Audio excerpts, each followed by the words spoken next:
Berlin sous pression. Le gouvernement alerte sur les sanctions économiques à venir. La Pologne, quant à elle, a tout intérêt à se préparer. Berlin sous pression.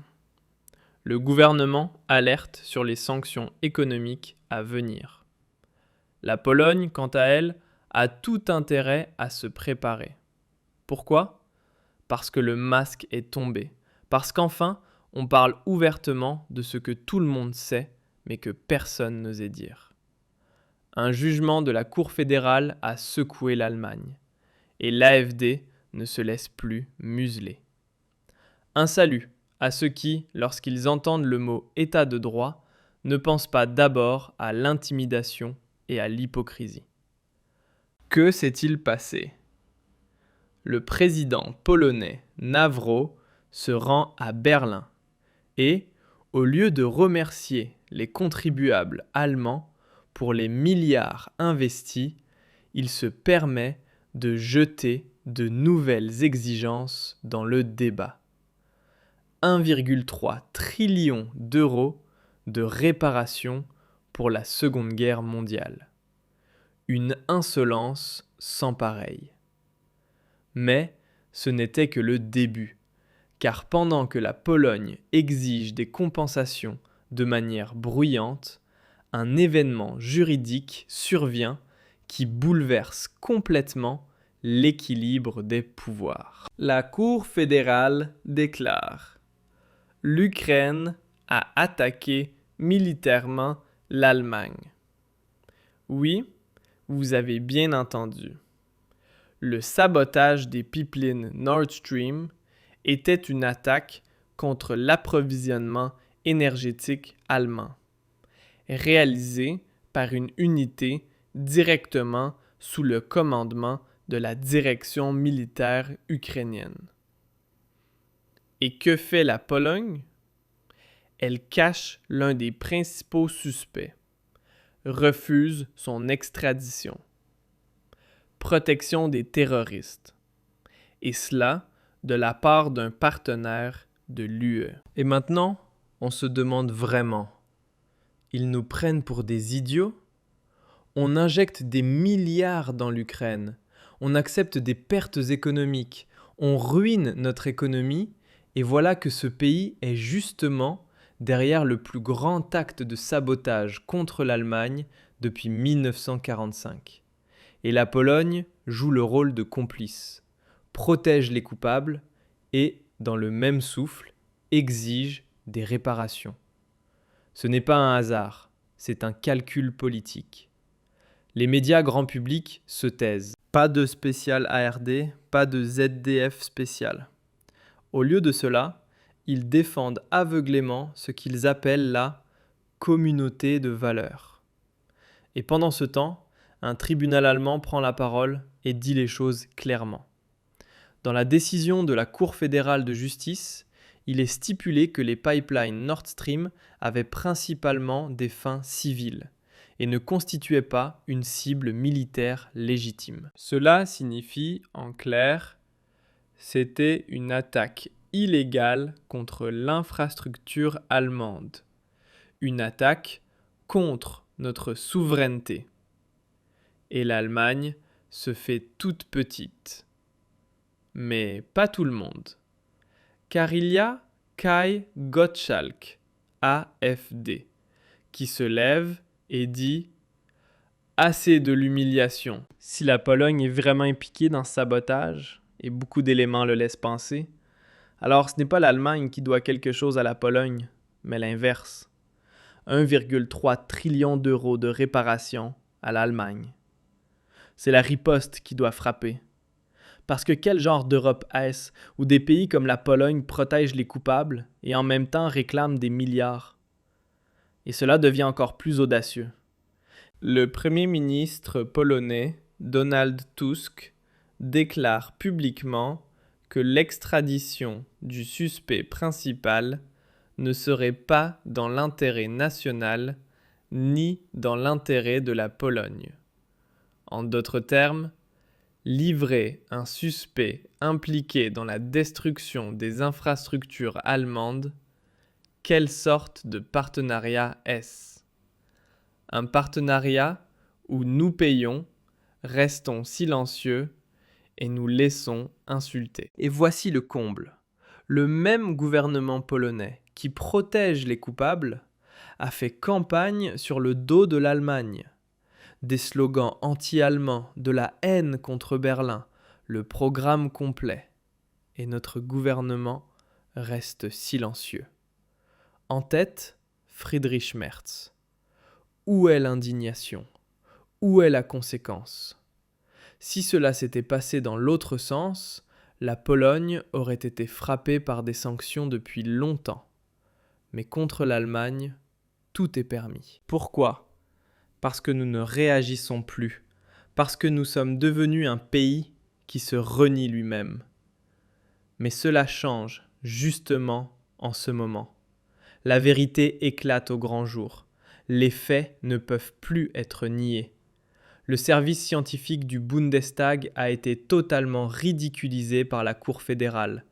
Toutes les tentatives de minimisation juridique ont été pulvérisées. Maintenant, c'est clair. L'Allemagne a été attaquée militairement par un pays que nous soutenons et avec l'accord tacite d'un partenaire de l'UE, la Pologne. Et tout à coup, tout prend sens. Les retards dans les enquêtes, les extraditions refusées, le silence des médias. L'AfD est le seul parti à aborder cela, les seuls à ne pas se laisser acheter, les seuls à avoir le courage de nommer les choses comme elles sont. Ce n'est pas étonnant qu'ils soient systématiquement diffamés. Ce n'est pas étonnant qu'Alice Weidel soit attaquée, simplement parce qu'elle utilise le nom de sa ville natale. Leobschütz, pas Gubschütze. Des millions de déplacés s'en souviennent aussi. Mais si aujourd'hui tu te souviens de tes racines, tu es immédiatement qualifié de révisionniste? Est-ce ça la nouvelle liberté? Ce qui se passe ici, c'est un jeu délibéré. Les liens émotionnels avec l'histoire allemande doivent être effacés. Chaque souvenir est criminalisé. Chaque patriote est marqué comme un ennemi. Mais ça ne fonctionne plus. Car le vent tourne et il devient plus fort. Note personnelle. Notre portée est réduite. Si vous trouvez ce sujet important, soutenez la vidéo avec un like ou un commentaire. Et là, ils sont, ces professionnels de l'indignation en politique et dans les médias, et ils râlent contre la propagande russe. Juste parce que quelqu'un pose des questions inconfortables. Des questions comme: qui profite vraiment du fait que Nord Stream ait été fait sauter? Qui voulait empêcher l'Allemagne d'obtenir du gaz bon marché en provenance de Russie? Et pourquoi le gouvernement allemand se tait-il justement lorsqu'un tel attentat se produit? On ne parle pas ici d'une peccadille.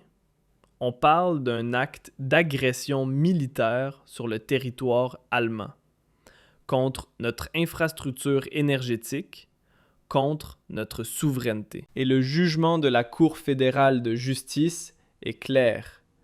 Pas de dommages collatéraux, pas de cible militaire légitime, mais un acte délibéré de sabotage par une unité des forces ukrainiennes, et cela sur le sol allemand.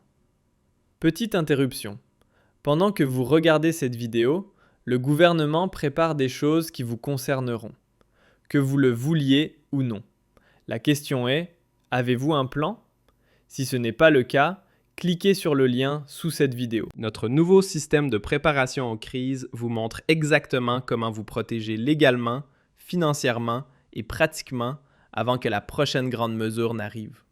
Celui qui sera encore non préparé d'ici 2026 en aura lui-même la responsabilité. Et maintenant, regardons la Pologne. Que voyons-nous? Il refuse l'extradition d'un suspect, Volodymyr Z, bien qu'un mandat d'arrêt européen soit en place. Le Premier ministre polonais Donald Tusk déclare ouvertement que cela n'est pas dans l'intérêt national ni dans l'intérêt de la Pologne de livrer un homme impliqué dans une attaque contre l'Allemagne. Ce n'est pas une alliance, c'est une insulte. Mais, au lieu de tirer des conséquences, Berlin reste silencieux. Friedrich Merz se tait. Le gouvernement fédéral est paralysé. L'UE fait comme si de rien n'était. Et le contribuable allemand ? Il continue de payer comme toujours. Des milliards pour l'Ukraine, des milliards pour la Pologne, pendant que notre économie se dégrade, pendant que notre sécurité énergétique est détruite. Et voilà le comble. La Pologne continue de réclamer 1,3 trillion d'euros de réparation pour la Seconde Guerre mondiale, tout en couvrant, dans le même souffle, les coupables qui nous sabotent aujourd'hui. Ce n'est plus de la politique. C'est une insulte pour chaque citoyen de ce pays. Heureusement, il y a au moins une voix qui ose s'opposer. Kai Gottschalk de l'AfD renverse la situation. Si la Pologne a été impliquée dans le sabotage de Nord Stream, alors elle nous doit. Et précisément, c'est 1,3 trillion d'euros. Aussi fort, aussi exigeant, aussi légitime. Car cette histoire est plus grande que beaucoup ne le croient. Elle montre comment l'Europe se dresse contre l'Allemagne, comment la culpabilité historique est instrumentalisée, tandis que de véritables attaques contre nous sont minimisées ou ignorées. Et elle montre l'AfD est actuellement le seul mouvement politique qui ait le courage de tout dire. Les médias se taisent. La justice a rendu sa décision. La Cour fédérale de justice a ouvert la boîte de Pandore. Maintenant, les conséquences politiques doivent suivre. Extradition, sanctions, clarté. Car une chose doit maintenant être claire pour tout le monde. Si nous laissons passer cette attaque sans conséquence, sans résistance, alors la souveraineté est perdue. Nous ne serons plus qu'un payeur silencieux, qui se tait lorsqu'il est frappé. Le temps de la soumission est révolu. Il est temps de s'éclairer, de résister et de mener une politique qui soit enfin, à nouveau, au service de l'Allemagne.